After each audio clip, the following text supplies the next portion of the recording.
ఓం విఘ్నేశ్వరాయ నమః. శ్రీ సాయి లీలామృతం అధ్యాయం 12. దక్షిణ.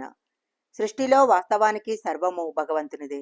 మనకు సర్వము అయాచితంగా ప్రసాదించిన భగవంతుడే మనపైన అనుగ్రహంతో సద్గురువుగా సాక్షాత్కరిస్తారు. ఆయన ప్రసాదించినది కృతజ్ఞతతో వారికి సమర్పిస్తున్నామని గుర్తించటమే దక్షిణలో ఉండవలసిన భావము. అందుకే బుద్ధిభంజం వలన భక్తులు మనసు మార్చుకొని మొదట ఇవ్వదలిచిన దానికంటే తక్కువ ఇచ్చినప్పుడు అతడు మోసం చేస్తున్నాడనేవారు సాయి. కొద్ది క్షణాలు కూడా మనసును ఇంద్రియాలను నిగ్రహించి ఏకాగ్రం చేయటం ఎంతో కష్టము. అటువంటప్పుడు సద్గురువు ఎంతో కృషి చేసి నిరంతరము సహజము అయిన ధ్యాననిష్టను సాధించి ఉంటారు.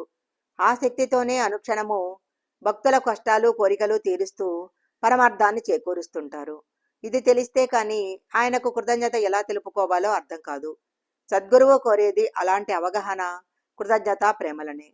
కారణము వాటి ద్వారా మాత్రమే మనం తరించగలము. భక్తులు కోరేది అశాశ్వతమైన లౌకిక విషయాలే అయినా ఆయన వాటిని సమకూరుస్తూ మనసును ఆత్మజ్ఞానం వైపుకు నడిపిస్తారు. ఆ కృతజ్ఞతే దక్షిణ. ఒకసారి కుదిరిన ఆ భావము మరలా చెదరకుండా చూసుకోవటమే నిజమైన దక్షిణ.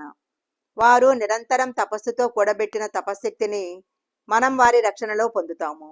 కనుక మనం కూడా ఎంతో శ్రమించి ప్రీతితో కూడబెట్టుకున్న ధనంలో సాధ్యమైనంత దక్షిణగా సమర్పించటం ధర్మమని ఋషులు చెప్పారు. వారి నుంచి మనం పొందే లౌకికమైన సహాయము మనకు మాత్రమే ఉపయోగము. మనము ఆయనకు అర్పించేది తిరిగి సకల జీవుల శ్రేయస్సుకు ఉపయోగపడుతుంది.